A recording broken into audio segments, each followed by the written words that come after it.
Hello student, आज हम auditing का एक इम्पॉर्टेंट टॉपिक ऑडिटर्स रिपोर्ट को कंटिन्यू करने वाले हैं।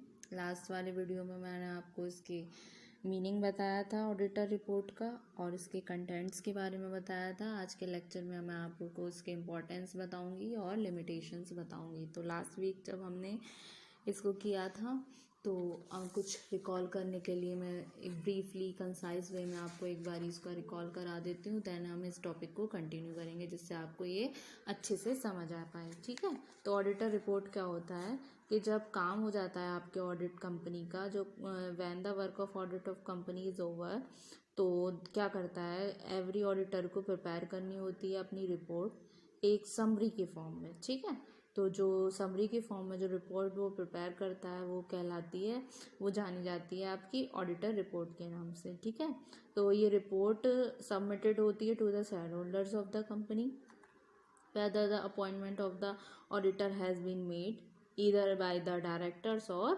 by the shareholders। ठीक है, तो ये होती है आपकी ऑडिटर्स रिपोर्ट। एक तरीके से मैं इसको बोल सकती हूँ कि ऑडिटर रिपोर्ट क्या होती है, एक रिटन स्टेटमेंट है ऑडिटर का जिसमें कंटेन होता है उसका containing is independent professional opinion, जो बताता है उसके अबाउट द ट्रूथ और correctness of accounts and financial statement जो कि एग्जामिन हुई हैं उसके द्वारा, और other specific information which the auditor submit to his clients, जो सबमिट करता है अपने क्लाइंट को। एक तरीके से जो कंक्लूजन निकल के आता है ऑडिट का। तो ऑडिट जब इन शॉर्ट में मैं बोलूँ तो जब ऑडिट का काम ओवर हो जाता है तो एक ऑडिटर रिपोर्ट है जिसमें वो अपनी समरी के रूप में जो लिखता है चीज़ें जो जो वो पाता है एग्जामिनेशन के टाइम, जो वो एग्जामिन के टाइम पाता है कि ये ट्रू और फेयर व्यूज़ जो भी उसे मतलब मिला उसकी रिपोर्ट में, जो उसने पाया उसका कलेक्ट करा, जो कंसिडर्ड फैक्ट हुए उसको ड्रॉन अप करता है, एक क्लियर और कंसाइज इन्फॉर्मेशन देता है पर्सन्स को।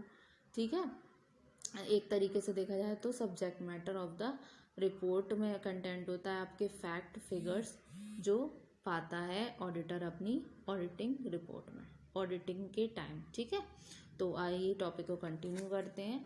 तो कंटेंट्स थे, कंटेंट्स ध्यान होंगे आपको, इन्फॉर्मेशन और एक्सप्लेनेशन था आपका regarding profit and loss account, balance sheet था, क्लैरिफिकेशन था ट्रू एंड फेयर टर्म्स का, फिर आपके इसमें बेसिक गाइडलाइंस थी जो कि टाइटल था, एड्रेस ही था आपका, डेट ऑफ द रिपोर्ट था, प्लेस ऑफ द साइन था, ऑडिटर्स के सिग्नेचर्स थे। अब आते हैं हम जो इसके इम्पोर्टेंस है, इम्पोर्टेंस को मैंने पॉइंट्स में लिखा है। फर्स्ट में फॉर द शेयर होल्डर्स के लिए कैसे इम्पोर्टेंट है ये, तो ऑडिटर क्या होता है, एक रिप्रेजेंटेटिव है शेयर होल्डर्स का, जो प्रोप्राइटर्स होते हैं कंपनी के।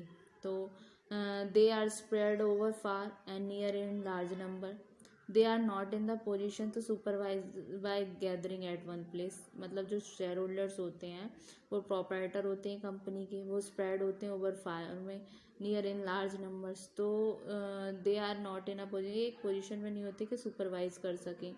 ठीक है, एक बार में एक जगह पर। तो दे तो कुछ इनमें से इलिटरेट भी हो सकते हैं या फिर कम पढ़े लिखे हो सकते हैं। ठीक है, तो nevertheless they are mainly responsible for the proper management of business. एक तरीके से देखा जाए तो वो आपको रिस्पॉन्सिबल होंगे आपके प्रॉपर मैनेजमेंट बिजनेस से। तो they cannot unite to manage the company, तो ये अपॉइंट करते हैं अपने रिप्रेजेंटेटिव्स। ठीक है, तो जो कहलाते हैं आपके directors who played dominant role in managing the companies. तो ये रिस्पॉन्सिबल होते हैं आपका प्रिपेयर करने में profit and loss account, balance sheet of the company का। तो देखा जाए तो few of them have such ability होती है, ये वेरीफाई नहीं कर सकते truthfulness correctness of the account, because unless the accounts are properly check nothing can be said about the fairness and correctness of the document. तो it is the auditor who perform the job on their behalf. ये auditor जो होता है perform करता है अपनी duty को उनके बिहाफ पर, वो एक एक्सपर्ट होता है। Subject and after performing his job freely and fairly submit his report to the share holders. ठीक है, तो इसीलिए हम बोल सकते हैं कि कंपनी ऑडिट कंपलसरी है अंडर लॉ। फिर मैनेजमेंट के लिए कैसे होता है, तो देखो ये पॉसिबल नहीं होता मैनेजमेंट को कि परफॉर्म करे और सारी एक्टिविटीज़। ठीक है। उसका काम क्या होता है, प्लान करना, पॉलिसीज़ करना, और उस बेसिस पे कि जिससे एम्प्लॉयज़ वर्क कर सकें और अदर वर्क भी परफॉर्म कर सकें। ठीक है, इन इन इन सर्कमस्टेंसेस। तो मैनेजमेंट जानना चाहता है कि how far the employees perform their duties efficiently, honestly, whether the rules and regulation are complied with or not. तो ये जो आंसर होता है इस क्वेश्चन का अवेलेबल होता है ऑडिटर की रिपोर्ट में। तो देखा जाए तो इसीलिए ऑडिटर की रिपोर्ट एक ग्रेट इंपॉर्टेंस है मैनेजमेंट के लिए भी। ठीक है, फिर थर्ड आता है आपका क्रेडिटर्स। क्रेडिटर्स के लिए कैसे है कि जो ईच और एवरी क्रेडिटर होता है कंपनी का, वो अवेट करता है कि ऑडिटर की रिपोर्ट का, जो उसको सहायता करती है जानने में कंपनी की फाइनेंशियल पोजीशन, और कि जहाँ वो अपना अमाउंट इन्वेस्ट कर रहा है वो जगह सेफ है या नहीं है। तो एक तरीके से ये ग्रेट इंपॉर्टेंस देती है क्रेडिटर्स को भी।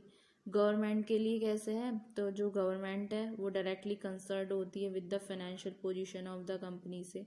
तो ये एक तरीके से डेमोक्रेटिक फॉर्म है गवर्नमेंट का पब्लिक का।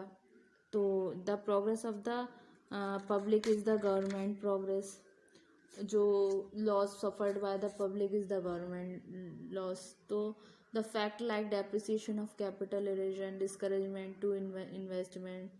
ठीक है, तो ये बेनिफिशियल है उनके लिए चार्ज टैक्स करने में, जो one of the major source होता है गवर्नमेंट की इनकम का। तो ये कहा जा सकता है कि ऑडिटर रिपोर्ट सिग्निफिकेंट है गवर्नमेंट के लिए भी। ठीक है, अब आते हैं हम इसके लिमिटेशंस पर। लिमिटेशंस इसकी क्या क्या होती है। तो जो जो फर्स्ट है आपकी, the scope audit might be limited by management.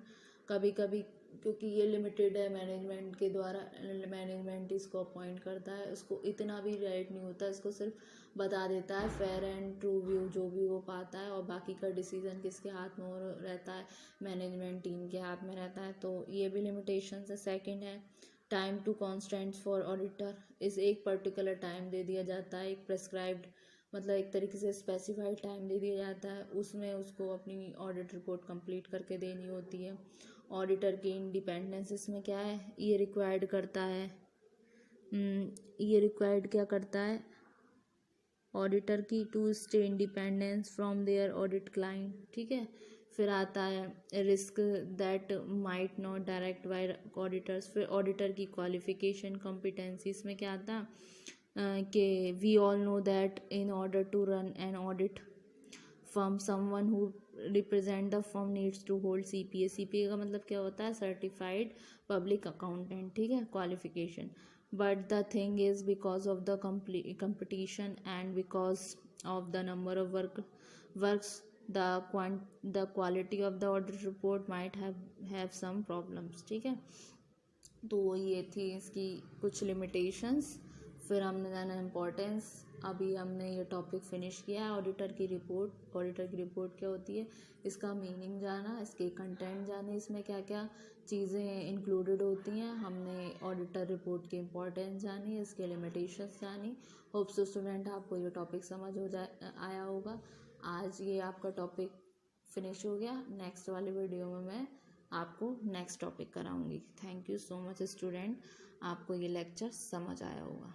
Thank you.